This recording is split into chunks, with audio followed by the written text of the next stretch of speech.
வணக்கம். நான் உங்கள் அன்பான சயின்டிஃபிக் வேதிக் அஸ்ட்ராலஜர் அஸ்ட்ரோரஞ்சி பேசுகிறேன். நல்லது நினைப்போம், நல்லதே கும்பராசிக்காரர்களுக்கு ஆகஸ்ட் 2026 எத்தகைய ஒரு பலாபலன்கள் நிறைந்த ஒரு மாதமாக இருக்க போகுதுங்கிறத சயின்டிஃபிக் வேதிக் அஸ்ட்ராலஜி முறையில் மிகைப்படுத்தாமல் நம்ம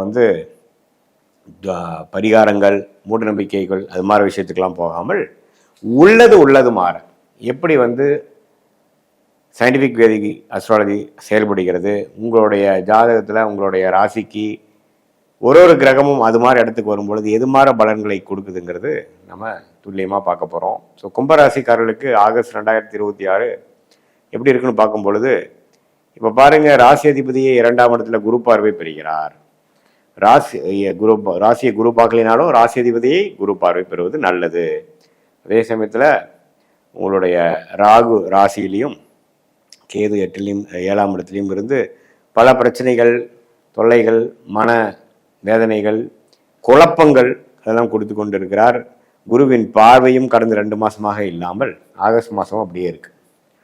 ஸோ ராகு ராசிக்குள்ள 7ஆம் இடத்துல கேது வரும்பொழுது அந்த குரு பார்வையும் இல்லாமல் இருக்கும் பொழுது கடந்த 2 மாதமாக சில அவதிப்பட்டு கொண்டு இருக்கும் கும்பராசிக்காரர்கள் இந்த ஆகஸ்ட் மாதமும் பார்த்தீங்கன்னா குரு பார்வை வராது. பட் இருந்தாலும் என்ன நடக்குதுன்னு பார்த்தீங்கன்னா, ராஜயோகாதிபதியாகிய சுக்கிரன் 8ல் போய் உங்களுடைய சனி செவ்வாய் பார்வை பெறுகிறார். 6ஆம் இடத்திலேயே புதன் சூரியன் வருகிறார்கள். ஸோ 2 ராஜயோகாதிபதியும் சரியில்லை. ஸோ அதனால் கும்பராசிக்காரர்கள் மிகவும் கொஞ்சம் கவனமாக இருக்கணும். நேரடி முயற்சியை பண்ணோம்னா நமக்கு எதுவுமே கொஞ்சம் உடனே கிடைக்கிற மாதிரி இல்லாமல் தடங்கல்கள் நிறைந்ததான அமைப்புகளாக இருக்கிறது. கொஞ்சம் மறைமுகமான இன்கம், கொஞ்சம் அப்படி இப்படி சம்பாதிக்கிறது, இது இப்படி தான் வரக்கூடியது. வெளிநாடு விஷயங்கள், வெளிநாடு போகணும்னு நினைக்கிறவங்களுக்கு போகும், அது மாதிரி தான் வருதே ஒழிய ஒரு வியாபாரம், தொழில் அப்படிங்கிற விஷயத்தில் கொஞ்சம் கேர்ஃபுல்லாக இருக்கணும். அதிக முதலீடுகள் செய்தோம்னா கொஞ்சம் கேர்ஃபுல்லாக தான் பண்ணணும் அப்படிங்கிறது பார்க்கணும்.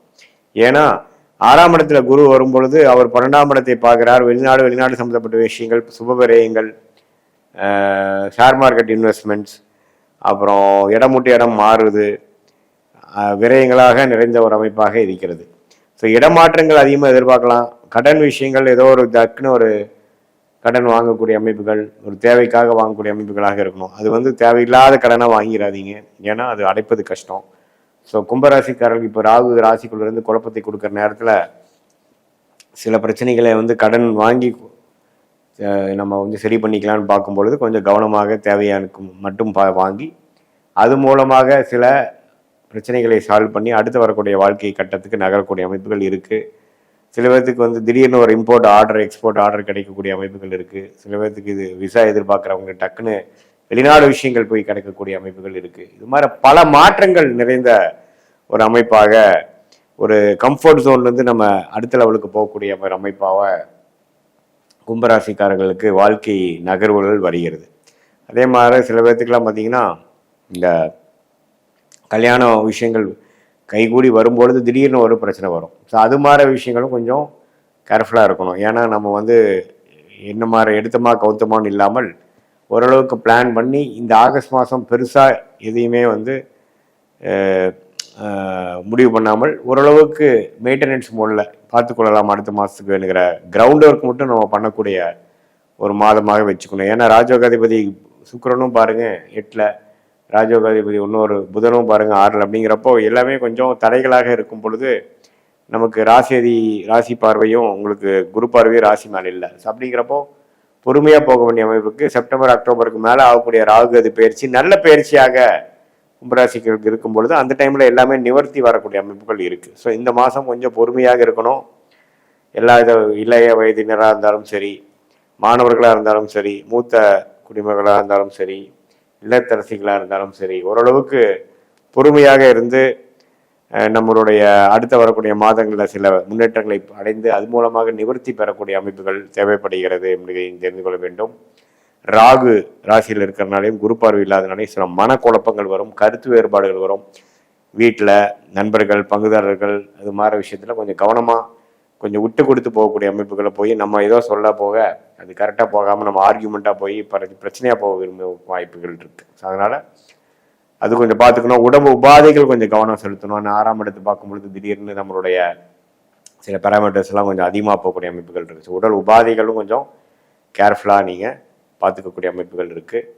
இது ஒரு பொதுவான பலனை தவிர அடுத்து வரக்கூடிய உங்களுடைய உண்மையான துல்லியமான பலன்கள் வந்து சயின்டிஃபிக் வேதிக் அஸ்ட்ராலஜி முறையில் உங்களுடைய பிறந்த தேதி, பிறந்த நேரம், பிறந்த ஊரை போட்டு அது மூலமாக வரக்கூடிய ஜாதகம், நீங்கள் எந்த லக்னத்தில் பிறந்தீங்க, அந்த லக்னாதிபதி எப்படி இருக்கிறார், என்ன தசாபுக்திகள் நடந்து கொண்டு இருக்கிறது அப்படிங்கிற மாதிரிலாம் வைத்து தான் எப்படி வந்து உங்களுடைய கர்மா செயற்பட போகிறது, அடுத்த வரக்கூடிய காலகட்டங்கள் எது மாதிரி விஷயத்தை காட்டுது, எப்போ நம்ம ஜெயிக்கலாம், எப்போ நமக்கு வந்து பிரச்சனைகள் வரும், எது மாதிரி துறை நமக்கு சாதகமாக இருக்குது, நமக்கு வெளிநாடா உள்நாடா, எது மாதிரி வேலை, அரசு சார்ந்த வேலையா, ப்ரைவேட் செக்டாரா, எந்த துறை வந்து நமக்கு யோகமாக இருக்கிறது, சனி பகவான் நல்லா இருந்தால் அக்ரிகல்ச்சர் அது மாதிரி விஷயங்கள், மெட்டல் ரிலேட்டட் மெக்கானிக்கல் ரிலேட்டடாக போகலாம். அதே பார்த்திங்கன்னா செவ்வாய் நல்லா இருக்கும் பொழுது உங்களுக்கு சில நல்ல சிவில் இன்ஜினியரிங், கன்ஸ்ட்ரக்ஷன், மெடிக்கல் அது மாதிரி விஷயங்கள் போகலாம். புதன் நல்லா இருக்கும் பொழுது நம்ம டெக்னிக்கலாக ஐடி, சாஃப்ட்வேர் அது மாதிரி போகலாம். எது மாதிரி விஷயங்கள் இருக்குது, எந்த பாவம் உங்களுக்கு அதிகமாக பலமாக இருக்குது, மிதுனம் நல்லா இருக்கா, கன்னி நல்லா இருக்கா, பாவகம் எது நல்லா இருக்குங்கிறதெல்லாம் வைத்து பார்க்கும் பொழுது உங்களுடைய கர்ம பலன் எப்படி செயல்படுகிறது, நீங்கள் என்ன கர்மாவில் பிறந்திருக்கீங்க, எந்த மாதிரி பிராப்தங்கள் உங்களுக்கு இருக்குது, எந்த மாதிரி பிராப்தங்களுக்கு உங்களுக்கு குறைவாக இருக்குது, எதை நோக்கி நம்ம போகிறோம், எந்த காலகட்டத்தில் அது செய்யக்கூடிய அமைப்புகள் இருக்குது அப்படிங்கிறது எல்லாமே நம்ம சயின்டிஃபிக் வேதிக் அஸ்ட்ராலஜி முறையில் உங்கள் ஜாதகத்தை போட்டு அதுக்கு வரக்கூடிய தசா, புக்தி, அந்தரங்கள் எல்லாமே பார்த்து, தசாங்கிறது பல வருடங்கள், புக்திங்கிறது சில வருடங்கள், அந்தரங்கள் பார்த்திங்கன்னா ஒரு 6 மாதம் 5 மாதம், சூக்ஷ்மங்கிறது வாரக்கணக்கில் நம்ம பலன் எடுத்து எது மாதிரி நேரங்களில் எது மாதிரி விஷயங்கள் நடக்கக்கூடிய அமைப்புகள் இருக்குது, உங்களுக்கு எந்த விஷயம் சாதகமாக இருக்குது, எந்த நேரத்தில் நம்ம வந்து அந்த மாற்றங்கள் பெறலாம், இடமாற்றங்கள், வீடு மாற்றங்கள், வேலை மாற்றங்கள், தொழில் மாற்றங்கள், அதே மாதிரியான கல்யாண விஷயங்கள், குழந்தை விஷயங்கள், உடல் உபாதைகள் சரியாக விஷயங்கள், கடன் அடைய விஷயங்கள், வாழ்க்கையில் செட்டில் ஆகக்கூடிய விஷயங்கள், வம்பு வழக்குகள் தீர்க்கக்கூடிய விஷயங்கள், இதெல்லாம் நம்ம ஜாதகத்தில் என்ன தசா புக்திகள் எப்படி காட்டுது அப்படிங்கிறத நம்ம துல்லியமாக பரிகாரங்கள், மூட நம்பிக்கைகள், அருள்வாக்கு சொல்கிற மாதிரிலாம் இல்லாமல் உள்ளது உள்ளவாறு ஒரு கிரகம் ஒரு மாதிரி இருக்கும் பொழுது எது மாதிரி அமைப்பை கர்மாவின் அடிப்படையில் நம்மளுடைய 18 வருஷம் அனுபவத்தையும் பார்த்து எது மாதிரி விஷயங்கள் நமக்கு காட்டுதுங்கிறத வைத்து நம்ம கிளாரிட்டியாக பார்க்கும் பொழுது அடுத்து வரக்கூடிய காலகட்டங்களில் சரியான முடிவுகளை எடுத்து எதிர்நீச்சல் தவறான முடிவுகள் எடுத்து எதிர்நீச்சல் போடாமல் சரியான முடிவுகள் எடுத்து நேர்கதியாக சமய விரயங்கள், மற்றபடி உங்களுக்கு பொருள் விரயங்கள் அதையெல்லாம் தவிர்த்து வாழ்க்கையில் நம்மளுடைய கர்மாவுக்கு நிகரான வாழ்க்கை திட்டங்களை செய்து வாழ்க்கையில் எளிதில் வெற்றி பெற முடியும். கடவுள் அருள் டிவியை பார்த்தமைக்கு நன்றிகள். மேலும் இது போன்ற தகவல்களை தெரிந்து கொள்ள கடவுள் அருள் டிவியை சப்ஸ்கிரைப் செய்யுங்கள். மறக்காமல் பெல் ஐக்கானை கிளிக் செய்யுங்கள்.